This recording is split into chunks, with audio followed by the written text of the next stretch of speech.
Hello, ladies and gentlemen. Welcome to Tennis Weekly with Joel, Kim, and Chris. On today's Tour Catch Up, Bublik wins his first ATP title on clay, Boisson back to French Open form in Hamburg. and Venus Williams returns to professional tennis in DC.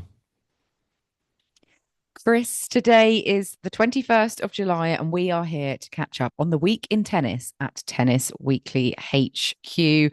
Wimbledon is officially over. It's felt a bit weird this last week, I have to say. We're in that strange part of the season now where we've gone from grass back onto the clay and also onto the hard courts at the same time. So there's all sorts of things happening across the world, across different surfaces. I like to kind of call it the odds and sods part of the year, but I mean, in a flattering way. I don't want that to sound rude, but hopefully listeners get where we're coming from. And you yourself have been out in Bostad over the weekend in Sweden, and fortunately, we've got Alina as well joining us a bit later. So very much looking forward to hearing both of your experiences from Sweden. But welcome back. Have you recovered? Are you back to sort of normality after Wimbledon and now Bostad? Definitely a strange one going from, London to a very small sort of seaside summer town in Sweden. So I'm not really got my bearings yet, but I feel either way, Copenhagen is sort of in the middle where I live. So won't be too hard to adjust. But I do think you're right, Kim. It is sort of the mixed bag part of the season. And I do also think that I owe you a little bit of an apology because I have been sort of plastering you all over social media with the slam spoon of shame. And I added some things I didn't necessarily clear with you first, where I sort of added underneath what I thought were your worst predictions from Wimbledon as a name and shame. So I'm very sorry that I didn't clear that with you first, and that this only started after the slam spoon of shame was fully created in sort of like a trophy form, when actually I have had it for about a year beforehand and not one post. So are we good, Kim? We are good. Don't worry. I completely own up to my terrible predictions Took it like from a champ. Wimbledon. So I'm not a bad loser in that regard. So no I'm a hard bad winner then, am I, feelings. Kim? Maybe. But yeah, I definitely own the slam spoon of shame. But I shall be shedding it come the US Open. Is that a threat? my fighting talk out at the moment. But yeah, looking forward to Alina joining us later, our producer who is also in Boston. So stick around for that coming up later. But Chris, before we get into our plethora of events, what's been catching your eye on and off the court this week? Because a lot of things have been happening actually in this sort of post Wimbledon space. But what's caught your eye? They have, haven't they? And there's been a lot going on. We've got a lot of talking points as well in the second half of this. But something that caught my eye, not necessarily for quite the right reasons, was when I walked into the press room in Bostad at the Nordea Open, and I saw a pitch. I'd do a double take. And because Nadal was obviously there previously, it was a very big story. The tournament had a real moment last year, understandably, of course. And such a great champion was returning to such a small place. And out of focus in this picture is Nadal, and in focus is basically myself in the Swedish national paper, where I'm not even watching. I have my phone up, Kim. Kim, you can see this image. Listeners, we will try and describe it a bit better than that. I'm taking a picture, but I'm going to excuse myself for not watching the tennis in this picture, and being shamed for that, because I get a lot of people who will tweet saying, why aren't you watching the tennis? My friends will text me saying, I saw you, you weren't even watching. But this time, Kim, I was sending you a picture. So it caught my eye for the wrong reasons, but hopefully I can be forgiven.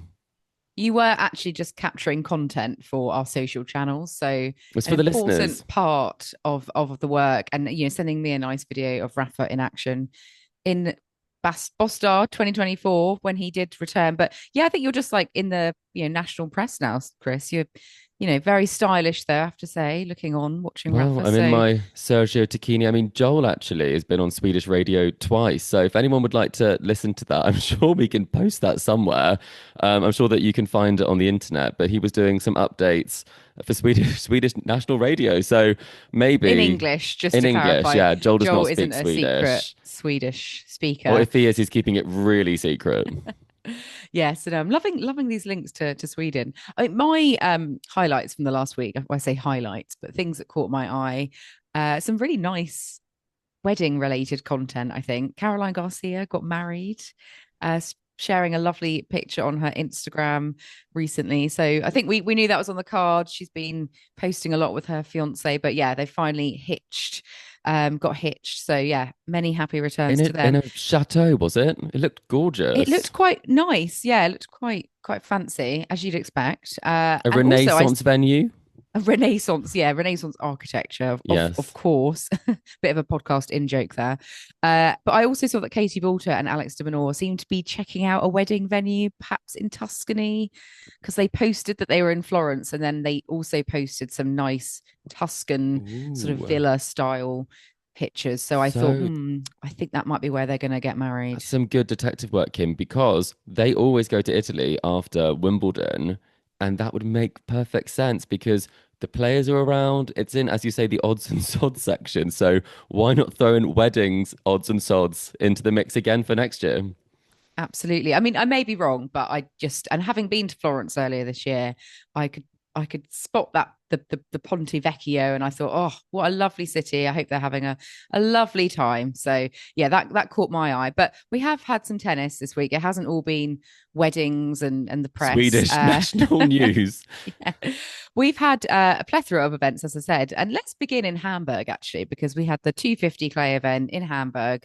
And this was won by none other than Lois Boisson, who a lot of our listeners will remember as the somewhat surprise semi-finalist from the French Open this year.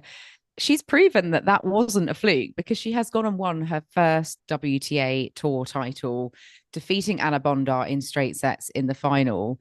And yeah, really continuing that run of form that she had on the clay in Paris, and now continuing and getting a tournament win this time around. Was this something you expected to see happen after Roland Garros, Chris? Always hard to know, isn't it, when you have a breakout run like that? Normally, it doesn't necessarily continue kind of straight off the bat. You tend to get kind of some slight disappointment, slight drop, because obviously it's not the same stage you're playing on. It's very different going from, Philippe Chatrier in front of a home crowd to maybe a 125 or even a 250. So I think it's hard to know where people will kind of find their feet again. But with Boisson, the fact that she had picked up a 125 title before she had that injury and was taken out, it did show her trajectory was actually going in a really positive direction, especially on clay. So I'm very pleased with this result, because a lot of people maybe thought that was a flash in the pan, that we wouldn't see or hear of her again. But if you watch her game, I mean, it is such a great game for clay. Her second serve is almost built for the surface. And I think seeing her kind of go up the rankings, I don't want to be in a situation, Kim, where she's denied entry to another Grand Slam having made a semi-final. She shouldn't be now, because she has gone in the last kind of 2 months. She's gone from 361 in the world, and she's now up to 44 in the world. So she's cracked the top 50 with this win here. And she didn't, get a wild card into Wimbledon. Perhaps she should have done. She did lose in the first round of qualies, but it's is grass, where she would shine. All her best results seemingly have come on clay. Obviously she's quite inexperienced. We haven't seen an awful lot of her on the tour, but do you think she is excelling on the clay, Chris? But do you question whether she might be able to transfer that form onto other surfaces? Ooh, that's a tricky question, because I'm not sure how much she's actually played on clay. I'd have to look Mm, up some of the results, but I don't think she's actually played Wimbledon before either, because of that injury that okay. came for her. So it probably is just lack of experience on the surface. And I think one thing we did learn this Wimbledon is just because you're a great tennis player doesn't mean you'll be great on grass. I think Jack Draper made that very clear in his press conference, and we talked about that you do have to get time on the surface. Iga said the same. Winning or doing well at the French Open is quite often the worst preparation when it comes to grass. So we can forgive her that result. I mean, hard courts, again, we haven't necessarily seen her best form there, but she'll be in the draw at some of these big tournaments. There'll be big opportunities for her to get some ranking points, even if she's only winning, a round or two here and there. Yeah, she'll still be gaining, even if she's, yeah, like you said, only winning a handful of matches. I don't know how she'll feel about her first WTA title actually being a shipping container, because if any of our listeners have seen that the Hamburg title, it's literally just a shipping container with kind of what looks like a glass screen on top with the sponsor's name on. Not the most sort of pretty of trophies. Would that disappoint you, Chris, if you won that as your first? I I'm not sure I would be displaying it somewhere very prominently. It feels like You could put it at the bottom of a bookshelf potentially, or maybe you can actually remove the shipping container element of it. It is because it's sponsored by a shipping company, Mediterranean Shipping Company, MSC. So clearly, part of the deal was we're handing out a miniature shipping container to the winner. Um, but yeah, Kim, would you display this anywhere? The I think garage? the garage. A lot of players always say they put their trophies in the toilet. In their bathroom on a shelf, not actually in the Yeah, toilet. flush it. um, but yeah, I think it's a unique trophy. It's a I think it memory. goes up there with some of our unique trophies. And I think many years ago we did a countdown of those, unless I'm much mistaken. But fair play to Boisson. She had to fight actually in that final because she was down 4-love in the first set. She got off to quite a bad start against Bondar, and Bondar kind of served for it, couldn't serve it out. It was a bit of a tussle, but Boisson coming through, she's into the top 50. Just a quick one before we move on. How high do you think she can go? Obviously, we don't know too much about Boisson. It's quite curious because it's quite early days, but where would you put her ceiling at the moment from what we do know of her, Chris? I mean, I think she's pushing towards potentially heading up towards the top 20 with a full clay swing ahead of her.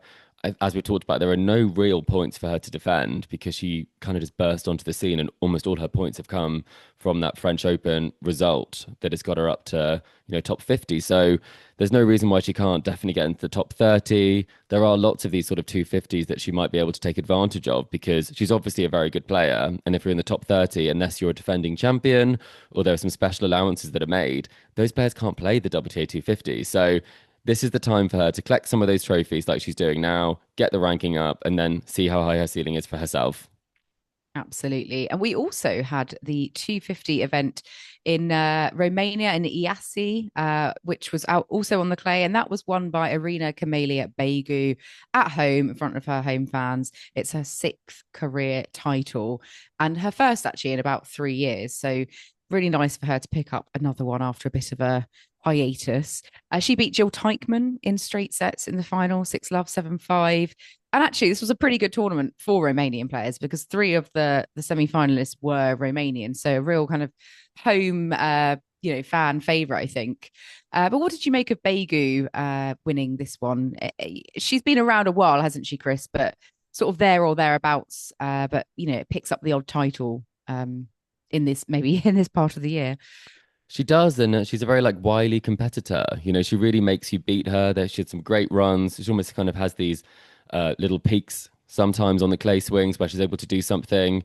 I think she had a good run in Madrid a few years ago as well. She definitely is someone that you can't necessarily expect to beat easily, no matter what her ranking is at. She's very, very experienced on the tour.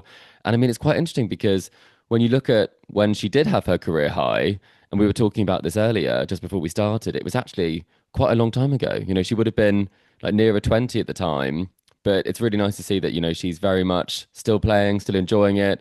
And I mean, longevity of career is definitely something we'll be talking about in the second half, isn't it, Kim?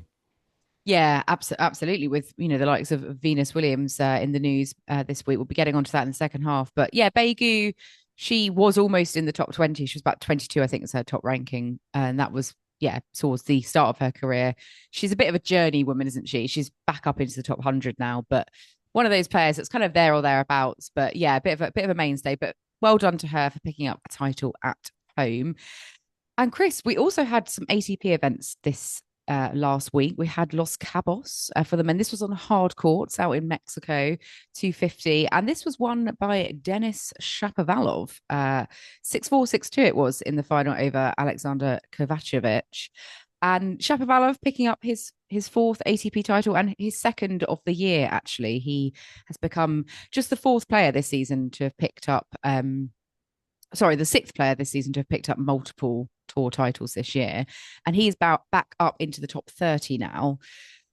Shapovalov, a player that we've seen have, much more success a few years ago. He struggled with injury. He's gradually getting back up there. Is this evidence of that sort of progressive rise, maybe up to possibly the top 10 again? I mean, he did peak at number 10, so he knows what it takes to get up there. And he said he's putting in the work that he used to put in. And I think it's very much a case he's building the right team and the right team to potentially take him there. I do have some questions because doing it on the 250 tour, winning a 500 like he did at the end of last season as well, is great, but it is kind of it's giving Felix, isn't it? It's giving FAA in the sense that, Yeah. there are these sort of spikes that they have where they win a title, but then at majors, you get some quite shocking results. I was looking this up and I remember at Wimbledon, I was watching part of this match when he went out to, a full out clay court specialist in Navone, which is a really wild result when you think about it, given, how well he's done at Wimbledon previously. And then going out to, I think it was the world number 153.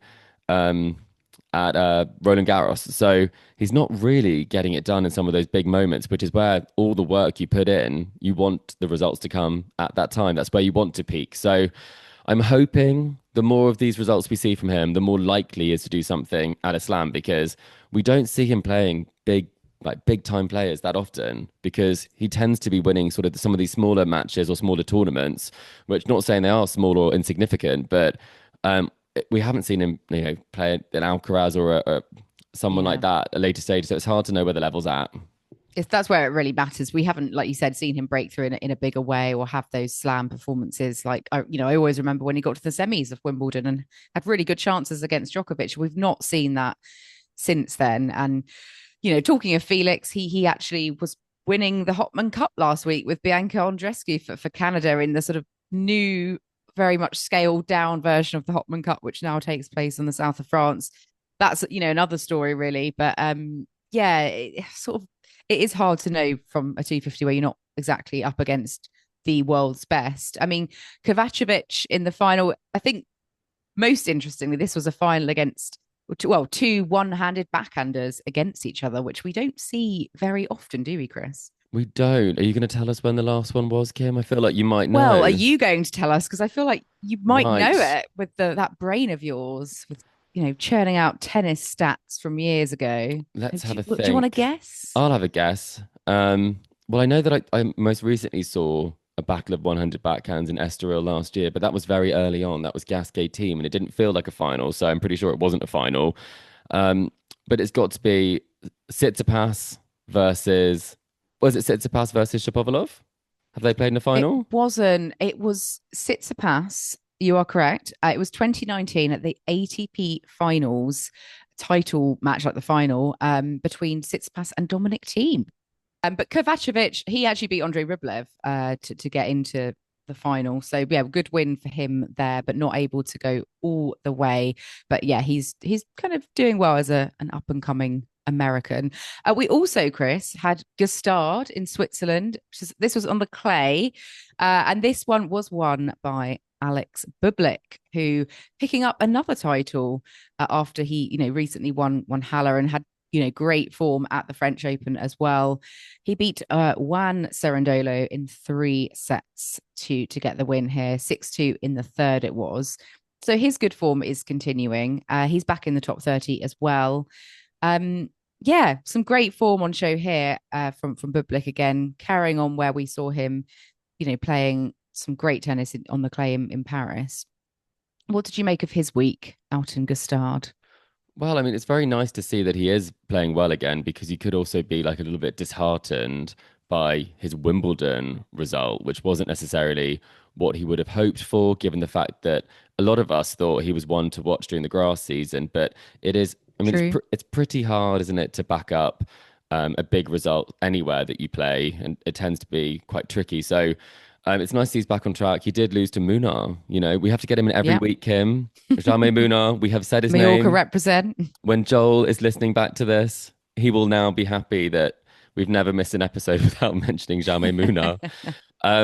No, but I think that was a surprising result. And staying on, switching back to the clay, it feels like he's trying to do what, Casper normally does, or a few of these players tend to do. I think Berrettini did it when he was looking to get his ranking back up last year. And he played some of these smaller tournaments, and you hope it was worth missing out on some of the preparation for the US swing by getting some points, getting some results, getting some matches. And it looks like it's working for him because he's also playing next week as well in Europe. So let's see what he can do because he wants to be obviously seeded a lot higher when it comes to the US Open. Yeah, I suppose we'll see if it works out and it always helped at all for the hard court swing because, you kind of going from grass onto clay is it going to help, months from now when we're at the US Open? But that remains to be seen. But in the meantime, if you're picking up titles on the clay, then great. You mentioned Casper Ruud. He was back in action this week, beat Stricker, then lost to Cerundolo. Was 3-love up in that third set Mm. against Cerundolo, but then didn't win another game after that. How did you make his return to the court? From what you saw of him, where did you rate him? Well, I mean, it's tricky, isn't it? Because he has had an injury, and that was why he said he was also taking the time and skip the grass season. I do think it's a bit of a strange choice choosing to come back on clay and then switch immediately to hard courts when if you do have a knee problem, a lot of players complain about the change of surface and not having much time. It seems odd to train back on clay for a surface that you won't be, setting foot on for the rest of the year. So that's a bit of a strange choice for me. It doesn't necessarily make a huge amount of sense. Unless he's not sure that he will be heading to the US and he wants to kind of test it out. I can maybe see that as a possibility. But I mean, someone who's as good as Casper Ruud should not be losing 6 games in a row from a winning position. It wasn't great. I mean, Cerundolo did play some great tennis. I was watching sort of the conclusion of that match. And unfortunately, it just didn't feel like he was back at the races. So there's always a bit of an adjustment time to getting back into competition. You don't necessarily pick up exactly where you left off, but this did leave me a little bit wanting in terms of the form we're so used to seeing him, especially at some of these smaller tournaments. Well, from the lovely Alpine tournament of Gstaad, we are now going to the lovely coastal Swedish tournament in Bostad because, Chris, you were there with Alina over the long weekend. And we do have Alina on the podcast. So welcome, Alina. I think your first time at Tennis Weekly HQ. Hi, Kim. It's the first time on this side. Yes, because obviously we've had you on our lovely journals, diaries. So listeners will have heard your voice reporting from some of the, tournaments over the years. But first time in the sort of weekly catch-up space. So welcome. First time in the hot seat later as well, isn't it? With the quiz. We'll be interrogating you. So yeah. No, we'll be defeating Chris in his quiz. That's always the goal. That's always the goal. But we had Darderi, Luciano Darderi winning in Bostar in 3 sets over Jesper de Jong in the final. So yeah, very different from Rafa's year last year, but Darderi doing the business and getting his 3rd career title on the clay in Bostar. Chris, what did you make of Darderi's performances over the week? Was he a worthy champion? He was. He got through that first round, and then I think something switched for him because he started to play an awful lot better.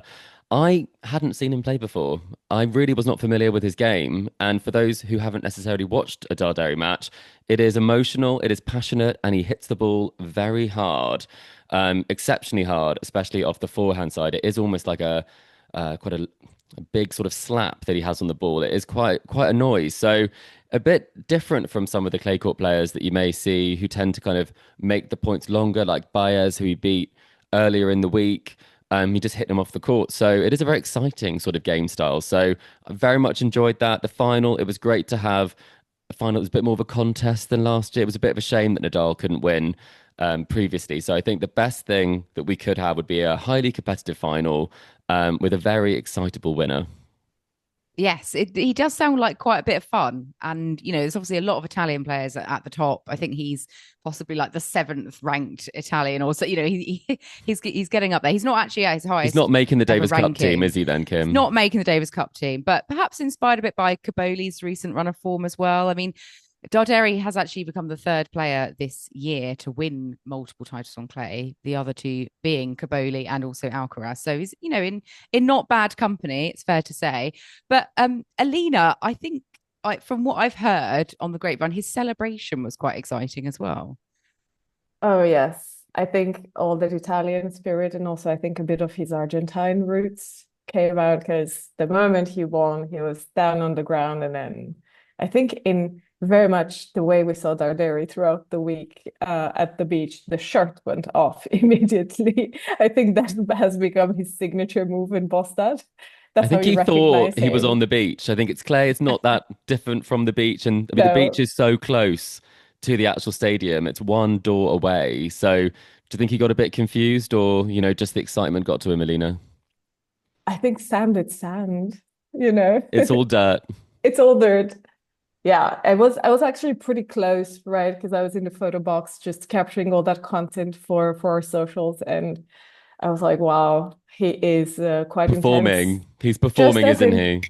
just as intense as his play. I think he really enjoys being out there and getting all that attention and celebrating with people and partying as well. Yeah, and there was one moment which I actually took exception to because if people don't know, in Sweden, you're not able to drink at sporting events or at some of the music events they have as well. There's designated places for that, which is not just your standard seating. So technically, Alina, did he break the law when he not only drank it himself, but he also poured it into De Jong's mouth, the champagne?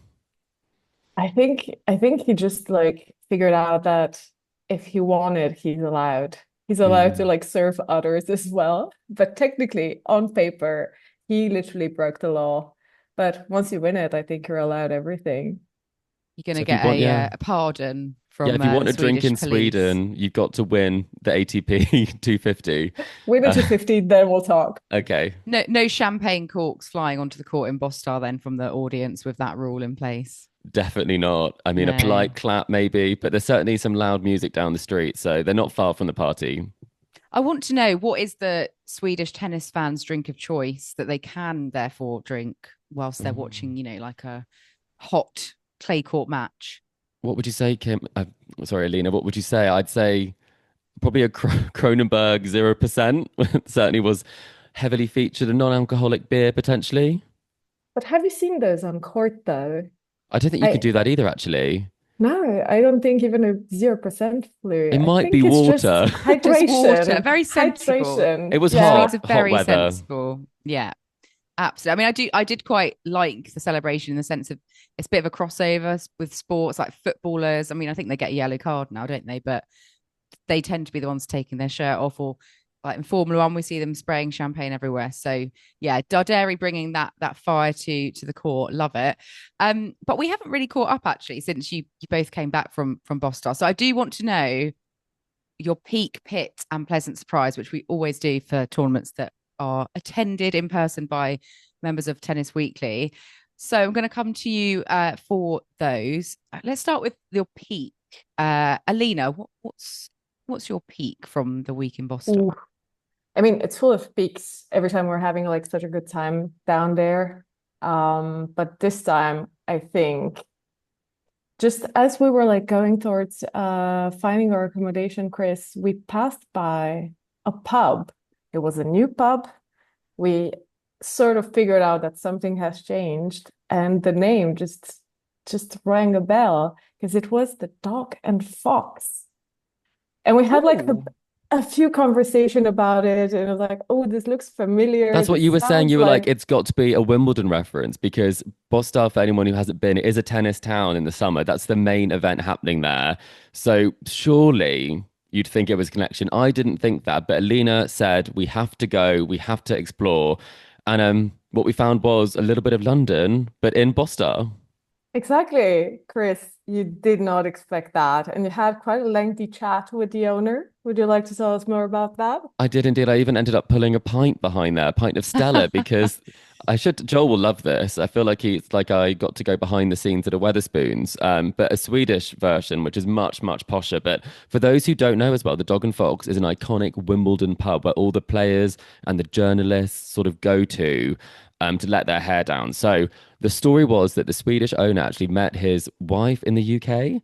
He actually stayed in the Dog and Fox. They have rooms. And so therefore he fell in love with the place and he lived in Wimbledon for many years before he moved to Bostar and took a bit of Wimbledon with him. So that was very nice. They have pub quizzes as well, Kim. So maybe we'll get you down there. I've One definitely thing got to come next year, haven't you have, I? I mean, I've been trying, Kim. I have been trying. We will get you there. If And Nadal doesn't bring you there, it must be the Dog and Fox. The yes. Dog and Quiz. Fox will. Well, I feel like we could get Joel on board with the Dog and Fox, and maybe if we get Joel, we get Kim as well. But there are a few things that are still pending. You can get a Pims, you can't get a Sunday roast, and you can get a pie, but you can't get a pie and mash. No, bangers and mash, sorry. It's bangers and potato salads. That's a Swedish combo. So, I mean, that was a fun moment.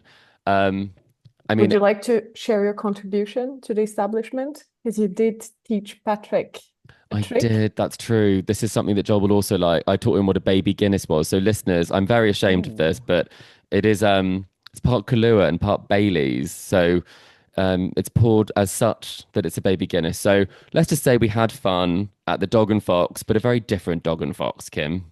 I didn't realize baby Guinness didn't have Guinness in, so I've learned something new there today. But yeah, no, that sounds crazy. It There's is also a crazy. It tube does map, sound crazy. That's a the right tube way. map on the wall. It is real though, and actually, yeah, you're selling Bostad to me because I heard it's only 2 hours from Copenhagen. So I think it sounds like a lovely Swedish summer holiday destination after Wimbledon. So yeah, fantastic stuff. What about on the other side, on the flip side, your pit from Bostar, Alina? Oh, it's it's very hard to find like the pits, but I think this year just Bostad felt a bit different. I think we were spoiled rotten the years before. Last year with Nadal, and we had Rublev, and I think Casper showed up, I think 2 years in a We row. had And Rudal, didn't we? we had the Rudal, like, and this year we just face yeah, a very open draw, I would say. That's a very fair way of putting it. Sometimes Joel has been known to put it a little bit less fairly, but there were lots of dropouts, weren't there, Alina, unfortunately? Yeah, and you were like witnessing the dropout Yeah, from the I Wimbledon witnessed. scene. Yeah, live. I saw Dimitrov. The chances of us seeing him in Bostad dwindle on centre court in front of me. So he was a puller. He did end up, unfortunately, having to go and get that checked out. And we did see hospital bed pictures from Hurkacz and Dimitrov, who would have been some of the top seeds. So that definitely is a bit of a shame, but it's not the tournament's fault. And nevertheless, it's always a fun and exciting time. And we got to witness new tennis that we haven't necessarily experienced before. But we can't dwell too much on a pit, can we, Kim? No, I think maybe, there was a lovely advertising poster of Grigor Dimitrov, but maybe they should put you two on the cover next time because you're going to be there every year. I think we're But the only the people. players Yeah, are less reliable, so you that's true. We should should. I be the mean, attractions or the dog and fox. Put the that on the dog and poster. fox. There we Yeah, go. us at the That dog will and sell it. fox. That will do it, won't it? And last but not least, what was your pleasant surprise from Bostar? Well, I actually surprised Alina, Kim, and that you might have an interest in this, particularly because of the subject matter. I revealed to her one morning that we were off to the Tennis Museum of Sweden, which is the Tennis Hall of Fame, which is actually situated on the same road pretty much, just up the hill from where the tennis stadium is. And this is almost like a museum to Swedish tennis history. So not as much in recent history, but a lot of very interesting pieces from the past. And Alina, as a very accomplished photographer, she actually gifted, this is actually, it's re-gift, I should say, but she gifted me a picture of Nadal that she took last year. And I just thought it's black and white. It's stunning, this picture. We've got to display it in a museum. It's got to belong somewhere. And I thought this was the perfect place. So I contacted them and they were delighted to receive this picture to be added to their display. So, Alina, were you pleasantly surprised is the question? I always am surprised by you, Chris, but this time I think you have done yourself. That wasn't on your What list I of things for the day. We have to go now next year. Well, Kim, And another reason to go. Come Well, and see another Alina. Oh, reason to and it's go. Rafa. It's a picture of Rafa. I yeah, mean, you got another string to your bow, Alina. You are professional tennis photographer extraordinaire now and content in a museum. I think that's fantastic. So I have a yeah, museum I'm piece. sold on Bostar for 2026, I have to say. Yes, exactly. Well, it was a fantastic time. And as always, a big thank you to everyone who puts on the event and that we now know we've been going for 3 years as media. And this is my fourth time going. So it feels like we're part of the family there. And it really is a very kind of small team that do a wonderful job. So thank you to everybody. I won't go into all of the names, but a big thank you as always to Christian, who looks after the press there, who, yeah, I mean, we will probably be threatened if we don't come again. We're at that point now where We were pointed at being a bit late we were a this bit year, late. so We arrived on Thursday. So Oh, we were at Wimbledon previously. So I'm sure we can be got a good forgiven. excuse. Amazing. Well, we are going to take a quick break now, but do join us in the second half where we'll be discussing Venus Williams and possibly Serena Williams making a return to tennis. Coaching Corner is back with some sightings and updates from across the tour. And Alina and I will see if we can win on Chris's possibly very difficult quiz. So that's coming up. So do not go anywhere. Welcome back to the Tennis Weekly podcast. And it's time, as always, to kick off the second half with another game. We haven't done this in a while because it's been Wimbledon, but I'm very glad this segment is back. Chris, over to you. What have you got up your sleeve for Alina and I? Well, maybe this section could be called the Dog and Fox pub quiz that we didn't attend yet. Where we sit on court at the Nordea Open, displayed opposite are all the former champions, but not necessarily the more recent ones, because we're at the end where you kind of have some of the players from a long, long time ago. So I'm not going to go into the depth of, the 60s, who was winning it, Kim. I can see your face looking very pained. This could be quite fun to watch. If you're not watching us on YouTube, Kim is looking very nervous. So I thought, with Alina on the podcast and Kim's passion for Spanish tennis players, past and present, that I would see if between you could name the 5 Spanish champions since the year 2000. So you're working as a team. And I mean, there will be bonus points if you get the 3 that won it in the 80s and 60s and 70s. But that's not part of this. It's the 5 names. I am setting the rules here. If you get one wrong, you are allowed to have one wrong answer, one lifeline. And the other rule will be that I'm looking for 4 out of the 5 names. That is where I'm setting par. So who would like to kick us off? And also, firstly, you're playing as a team. So you need to encourage each other through this. And everyone is a winner. Right. Where do we start, Alina? Thanks, Chris, for introducing it. Very specifically Spanish players since 2000. Well, surely, Kim, you've got to start with an obvious one. I'll give you the hint. Start close to home. Well, I feel stupid here, but Rafa didn't win it last year, did he? But did he win it before? Because I'm not. He did early in his career. Alina, what's your take on that? You've stared at this wall with all the champions on. Yes. Okay. Let's go. Let's go, Rafa. We're saying Rafa. Okay. Number 1, Rafa Nadal. Indeed, he did win it in 2005 and got very, very close in 2024, but came short against Nuno Borges.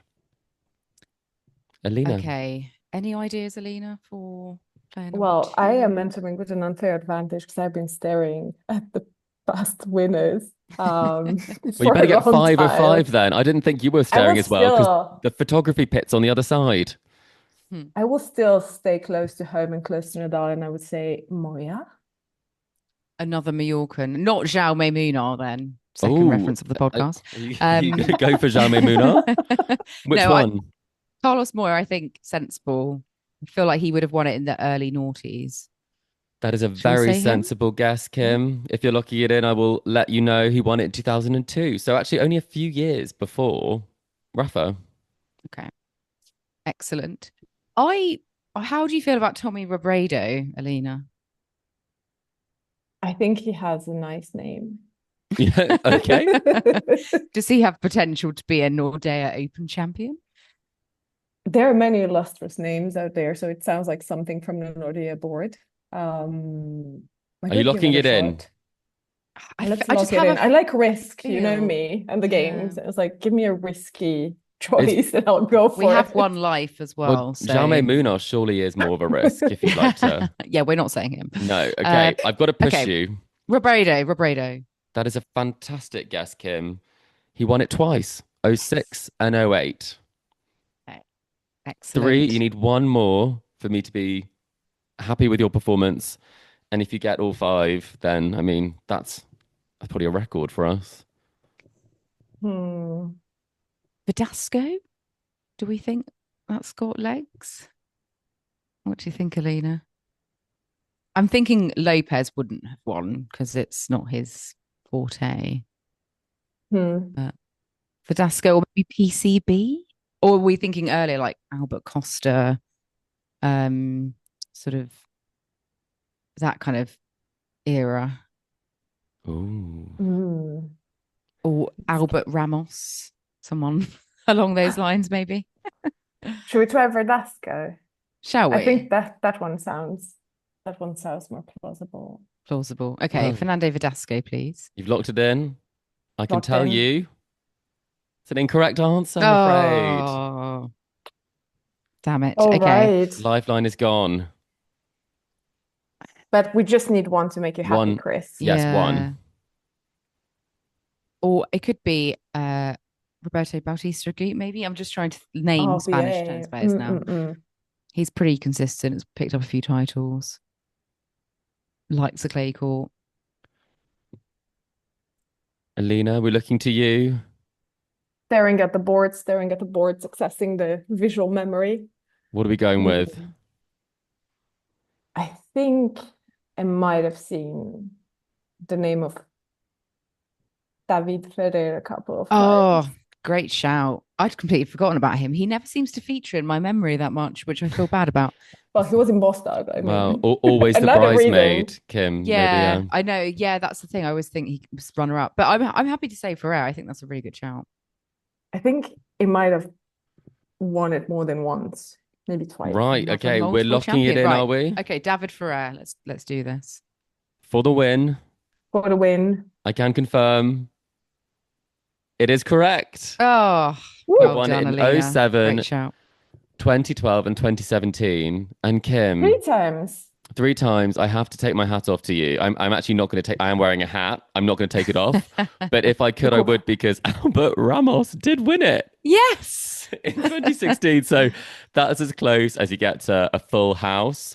The other names, if you wanted to do the more exhaustive list of champions from Spain, with Emilio Sanchez in 86, Manuel Santana in 69, and Manuel Orantes in 72 and 75. So that's the full list. Very well done, both of you. Alina, I feel like this has been a successful trip to the quiz corner of Tennis Weekly. You've survived it. How do you feel? Oh, it's not a comfortable seat. It's not That's a how comfortable Joel seat. feels as well, based on how often he actually does the quizzes versus is the quiz master. We'll definitely have to bring you back, Alina, because I think you brought us, well, myself, luck. Although we weren't playing against Chris this time, so I think that's how. Because Chris, you normally dominate, don't you? Yeah, but we have to team up again against Chris. I don't think anyone has a chance to win on their own. Right. Well, absolutely. Well, listeners, let us know how you got on with those retro Spanish champions from the Nordea Open. And yeah, perhaps let us know if you're planning to go to Bastad next year, because perhaps you'll go and another Spanish player will win. Alina, you're heading off very shortly, but before you go, we're going to be getting onto this in a second on the podcast.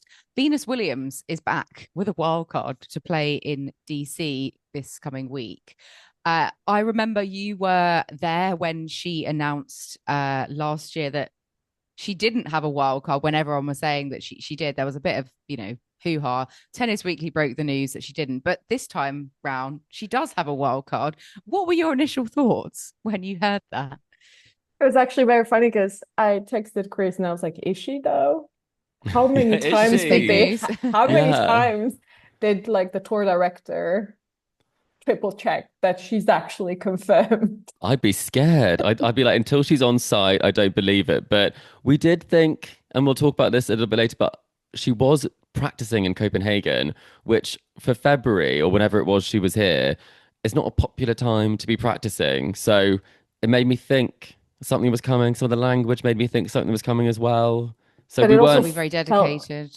Early. It did feel early. So she's had some more time to prepare. We're happy with that. But thank you so much for joining us for this, Alina. Thank you for joining me in Bastad once again. I'm sure I will see you before next Bastad at another tournament. But I think we've got a mailbag to do, Kim. We do indeed.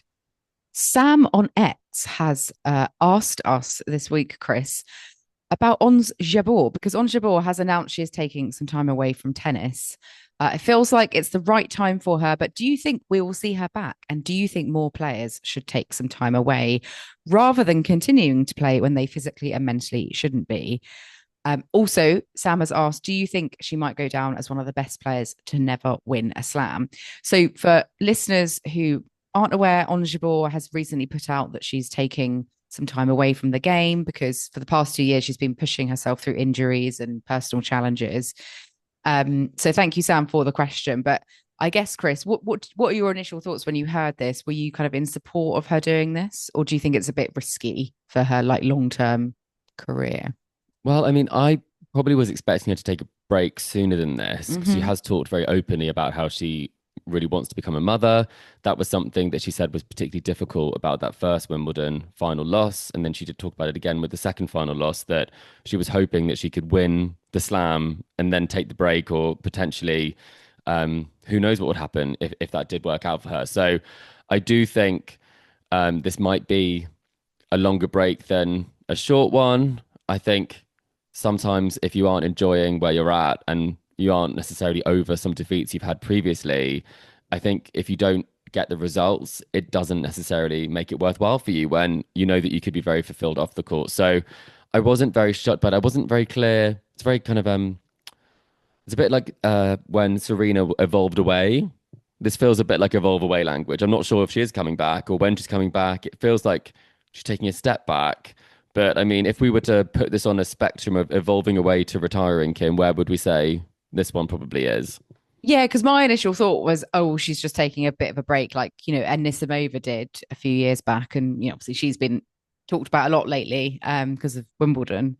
So I kind of initially read it in that space. But actually, Jabeur is a bit older. She does want to start a family. So maybe it will be, I'm out, I'm done, and there's no real commitment to coming back. But I think she's kind of left it open-ended intentionally because she's not sure. And I guess it really depends how she's feeling physically and mentally. And in that case, a break might just be the best thing and do her the world of good.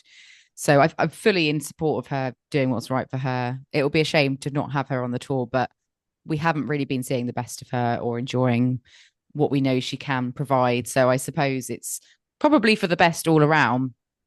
And I do hope that she can come back and maybe have a bit of a, I don't want to say the word, but maybe a renaissance, because it is a shame that she never managed to get over the finish line at a Grand Slam when she was in her peak phase, so to speak.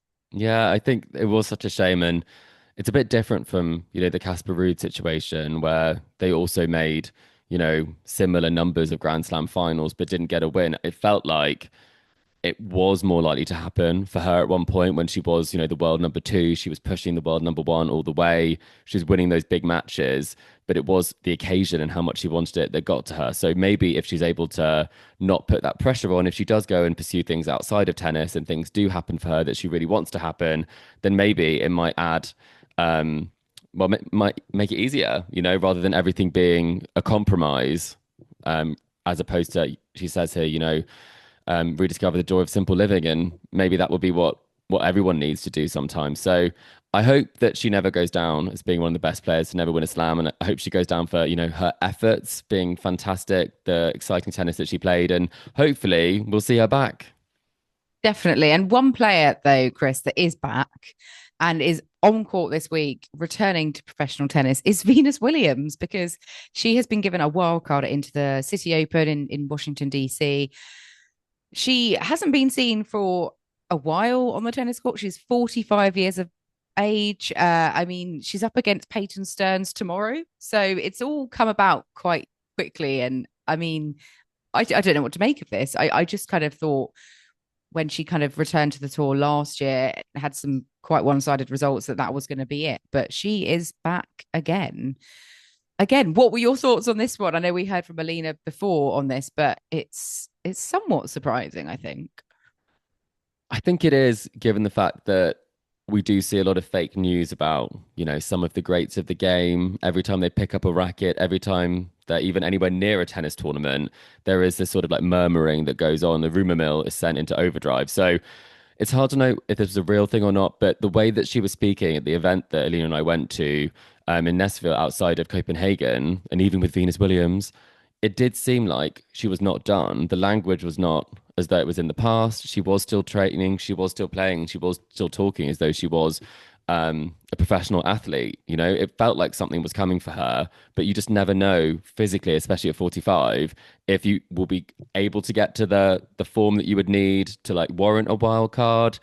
But I didn't think she was done. So I'm not that surprised by this. I did think that she wanted to play on home soil because wild cards are easier to come by. It's a bit more awkward, giving wild cards out if there isn't that sort of relationship there, or the big, box office name that she has, especially in the States. I mean, she's a global megastar, but I mean, there would be no question for any tournament giving her a wild card in the States, and no one would really have any issue with that. So I'm not surprised it's happening now. But it does make me think more questions, Kim. Like, is Serena coming back? Because she was also pitching on a tennis court, looking pretty good. She's in great shape. And I was thinking, are the Williams sisters going to play the doubles at the US Open together? That's Oh, my theory at the moment. that would just give so many retro vibes, wouldn't it? I think that would be a fantastic sight to see. And perhaps they are planning something together. If we're seeing Serena back hitting on a court again as well, maybe this is kind of planned and they're coming out the woodwork and they're kind of thinking, let's both have a final hurrah together. I mean, They wouldn't kind that of, be nice? I think yeah, it people would would be love it. lovely. And Venus also said that this is a quote from her. I keep saying to my team, the only thing that would make this better is if she was here. And she also said that they always did everything together. So, of course, she misses her. But if she comes back, I'm sure she'll let you know. And I'm like, well, is she letting us know? Because she did just post when she played that Wimbledon, it was just her shoes on the grass. And then everyone was like, this is her confirming. So she's on a tennis court looking great. So is this her confirming? I mean, we can't say that for sure, but we do know Venus is back. And the question that I have for you is, will her performance in DC affect the chances of or the support she'll get for having wild cards Mm, in this US swing? it's a tricky one because at 45 years of age, some people may think, oh, how competitive is she really going to be? And although she's a great champion, shouldn't we be focusing our wildcards on the young, the future emerging talent? I do think if she gets kind of wiped off the court by Peyton Sterns, which I think could happen, it's not going to be pretty, and I don't think anyone will want to see her just getting, blasted off the court in the rest of the US Open swing. So I do kind of feel, unless she's explicitly saying this is my retirement, journey, and I'm going to play a couple of tournaments as a final goodbye, then I can understand tournaments giving her the wild card so everyone gets the chance to see. But if it's kind of like, oh yeah, I'm going to push on, I'll be here, and I'm like almost refusing to admit that your time has now gone, then that's just Mm. not really pleasant viewing, and perhaps it's not the most justified use of a wild card. I do think there'll be critics if it continues and she's not playing well, but she hasn't stepped onto court yet. If that Hmm. match is tomorrow, I don't want to knock her until because Completely. she might play super well, and if she's feeling a bit more positive about her game compared to, I think it was March last year where she came back and didn't have like the best of results, if she's feeling like better in herself now and she kind of feels that the results are going to be better than that period, then fair play. But I Yeah. do think there's a limited window where it seems almost justified to give those out to someone of her age now. Yeah. And some people will say that if she wants to step on a tennis court, that's up to her. And if they want to give her a wild card, she's more than deserved it for what she's done previously. I think tennis is heading more down the entertainment route than it has done previously, and she will sell tickets. She is Mm-hmm. such a superstar. So I do totally get that. But I flew into New York a couple of years ago and I went straight from JFK. I got an Uber to Flushing Meadows to watch the evening session where it was Venus Williams versus Greet Minnen, and she got two games. And it was tricky watching. And I think I'm a huge fan of Venus Williams, and I think watching her not able to play in the way that she was able to play, I think sometimes her answers are slightly erring on, not saying she's delusional at all, but I think the positivity and the belief sometimes doesn't marry up with the tennis she's able to play on the court. And I think I don't want it to be in a situation where there is all these sorts of sort of hate coming her way for the fact that she is still getting wild cards. I think everyone who gets a wild card is under a lot of scrutiny, but I think maybe this is a free pass until the US Open and we see what happens. And I think we don't know until she does step onto court, but I think she looks a lot more prepared than I've seen her in the last 2 years to play. The footwork from the training looks so much better. We'll just have to see what happens, but not something we thought we'd be talking about the week after Wimbledon, Kim. No, especially after your experience last year. We were like, is this real? Yes, it is. So it's happening tomorrow, listeners. So I'm going to be avidly kind of tuning into that one to see what the result is and Prediction, the you score line. think she'll get a set? Hey, I think she might get a Peyton's, set. I think Peyton Sterns 6-1-7-5, maybe. Okay. I don't think she'll get a set. I think if it Sorry, goes to Venus. three, that's my big question mark is from a fitness perspective. In that Mm. match last year at Indian Wells, it was 6-love in the third to Habina. I think sometimes there's a fading element. He's got to get it done in two. So let's see. She's a big hitter with a big serve. And as long as you can, thump a few aces down and hit big, get that first strike in, you're going to have a chance. That helps. Absolutely. Well, Chris, we've also got some coaching news to chat through because there's been a few changes to top players. Holger Rune is going to be working with Andre Agassi.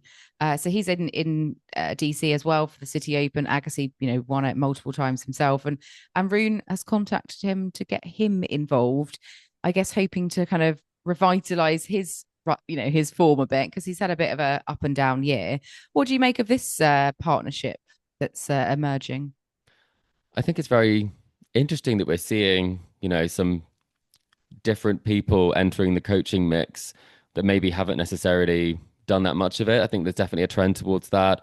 Obviously, Andy Murray and Djokovic was a former player, former slam champion. Agassi's obviously, such an icon. And I think it will be interesting to see the two different styles together. He said that they think completely differently, sees the game in a completely different way, which is obviously what sometimes is really great is when people show you something that isn't what you've always been doing, because he does work with his childhood coach. He does always sort of defer back to his childhood coach, even when he has had, stints with, Patrick Mouratoglou. He also worked with Becker for a point. Was it Becker for a little bit? Yes, I think so. He was announced. There was also Federer's former coach. So he's had a lot of different opinions in there. And I think someone who's a bit more relaxed in their approach, like Agassi, who's got a very good amount of perspective, might help him, because it just feels like Holger is just working so hard off the court and isn't able to get the results. Whereas you feel like with Agassi, he was able to get the results sometimes whilst also having a lot more fun off the court than some of his rivals were. So maybe it's also the mentality that could be useful. Absolutely. I think it would be an interesting one to see how they get on. And I think it's not a bad shout, I think, for the US Open swing. And however long it may last, I think there's no harm in Could be 3 days, apparently. But Agassi, surely he's too busy for this. Yeah, I don't think it doesn't scream permanent move. So we will see. On another note, again, this is something we're not 100% sure on what's happening, but we have seen Sasha Zverev training at the Rafa Nadal Academy in Mallorca, in the presence of Toni Nadal, which has led to speculation that Toni is going to be engaged in Zverev's team for a short while, perhaps, maybe like he did with Felix. Do you think that would be a good setup, Chris? Well, I think it's very interesting where this has come from. It came after those comments where he said he felt very alone. And his current setup is very much focused around his family. So we did wonder what was going on there, because obviously if you feel alone and you travel with your family, it's quite an unusual situation to be in or to make that statement unless something has gone or is not going well in that dynamic. And we have seen with Tsitsipas how much the family dynamic has had a negative impact on him and his career at times. Sometimes the people who you're closest to also are the people who don't necessarily make it the easiest for you to do the job. You can be too close to those people, and it doesn't necessarily always breed great results. So I think it's actually very positive that Zverev is looking elsewhere. I think he's always kind of been built up and hyped up by his family. And I actually think that someone like Toni Nadal, who's made comments about him previously of like the fact that it's a mental problem, talking about some of the stuff that he has been very like public about what he thinks about Zverev. So it shows that he's very much open to receiving external input, which I think for someone who mostly works with his family, I think that's really positive. And with his brother, really positive, because it does feel like it's a little bit make or break now for Zverev in terms of will he get a slam, or will he, we talked to this Ons Jabeur, go down as one of the greatest players never to win a Grand Slam title. I do wonder with Sinner and Alcaraz just dominating at the slams, if players are thinking, okay, well, I need to shake it up a bit and do something different because my chances are fading by the minute with these two players around. So I do wonder if that's maybe been a bit of a catalyst. But yeah, we'll have to see how those two setups, if they're fully happening, get on. We do obviously have the DC event, the Washington, the Citi Open. Men and women are both there, which is, yes, one of the fantastic kind of Kickstarter events of the US Open swing. Taylor Fritz is the top seed in the men's event, with Musetti as the second seed. Also got the likes of Ben Shelton, Rublev, de Minaur, obviously Rune's there, Medvedev. So yeah, a whole host of names, loads of Americans as well in the draw, as you'd expect. And on the women's side, JPEG is the top seed with Navarro second seed. Rebecca's there, Clara Towson, Raducanu and Boulter are there for the Brits. So yeah, who are your kind of thoughts? Who are we predicting to maybe pick up the titles at the end of this week, Chris? Any That's initial thoughts? Venus Williams, that would I'm be I'm not the sure. world's most surprising comeback if she It would be. went That and would won the be. title. That really would be incredible. Wow. I I'm looking forward to a rematch of Fritz Mopeshu Pericard, which could be a second Oh, round yes. match. You know, that was obviously a very exciting one at Wimbledon. I'm still at Wimbledon, Kim, mentally, maybe. That's why I'm looking at that one. Interested to see what Holger Rune might do. So I'm predicting he's going to have a great week because when you get that positive new energy in your camp, you tend to be able to do something pretty good off the back of it, unless it was such a change of thinking that you need longer to adapt to it. One thing of note that isn't necessarily about this draw is that for the Canada Masters that's coming up, Sinner, Djokovic, Alcaraz, and Draper have all withdrawn. So it's likely for a lot of the US Anyone's swing. to win then, There's isn't some it? points up for grabs, such as this one, as well as some more. It's nice that Dan Evans got a wild card after he didn't play it last year because he played, I believe he played doubles at the Olympics with Andy Murray instead. So it's nice that he's into the draw. That will help him hopefully with his ranking if he can get a win. But I mean, I'm backing Raducanu and Holger. Predictable. Okay. Nice. I mean, all eyes for me are on Billy Harris, Cameron Norrie, first round for the men. Oh, didn't spot that one. All British affair. But yeah, no, I think Taylor Fritz looking good. But then, he did go deep at Wimbledon. So how will he be feeling after that? It's early days, really. So it could be maybe more of a surprise winner, perhaps. Some doubles as well. I was going to say there's some fun teams. I think Baptiste is playing with Venus, and they're playing against Eugenie Bouchard, I think, Amazing. who's on her little retirement swing. Retirement So tour. we'll Yeah. have to see how that one goes. Not a match that I saw coming this week. I mean, very surprising. It feels like we're in the wrong decade, maybe. Yes, it's all over the place. Don't know where we are. We've also got Kitzbühel, ATP 250 for the men out on the clay. Bublik is there, aiming to get another title, perhaps. Sebastian Baez. Not a stack draw, is it, Kim? Clay court contingent that you'd expect. Bautista Agut, Pedro Martinez, etc. No, feels like, wait, if you're not playing the DC hardcore event, you're kind of here. Still on the clay, but Or you're in enjoying Umag, similar European draw. sunshine. Yeah, exactly. Yes, Umag as well. Serendolo, top seed. Darderi, second seed. Will we get some repeat champions again with Darderi and Bublik? Let's wait and see. And we've also got Prague as well. Hardcore event for the women. Noskova is headlining this one. And one of my faves, Rebecca Stramkova, is One of the your second absolute seed. faves. I was looking through this list to see is any other faves in there. I mean, Harriet Dart is playing. Not saying that she's necessarily a favorite, but Anne Lee, a big classic favorite of yours as well. American player there. Yeah, but but if you're not playing in DC, you're in Prague. But at least it's the right lovely place surface, to be. Kim. Absolutely. Yes, if I was a player, I'd definitely be on the hard courts by now, but some people just love the clay court, so no harm in that. But that does wrap up our latest catch up at Tennis Weekly HQ. We hope you've enjoyed the ride with us, delving into all of the elements that have been going on and all the latest news from the past week on the tour. Remember to subscribe so you don't miss a moment of ATP and WTA action. You can find us on Apple Podcasts, Spotify, YouTube, and all your favorite podcasting platforms out there. And please stay connected with us on social media. We're on Facebook, Instagram, TikTok, X, and Threads. We do post some clips from the podcast. You can relive all of the stuff that we've done at Wimbledon because that content also lasts forever. So do check that out. And our mailbag, we'd love to hear from you. So if there's something you want to know, then do email us tennisweeklypod@gmail.com or visit our website, tennisweekly.co.uk. And if you love what you're hearing, do leave us a rating and review on Apple Podcasts or Spotify if you can, and hit that like and subscribe button on YouTube. And we'll be back next week for another tour catch up. So do join us then. But until then, it's goodbye from Chris. Goodbye. And it's goodbye from me. Goodbye. Thank you for listening, and we'll catch you next time on Tennis Weekly.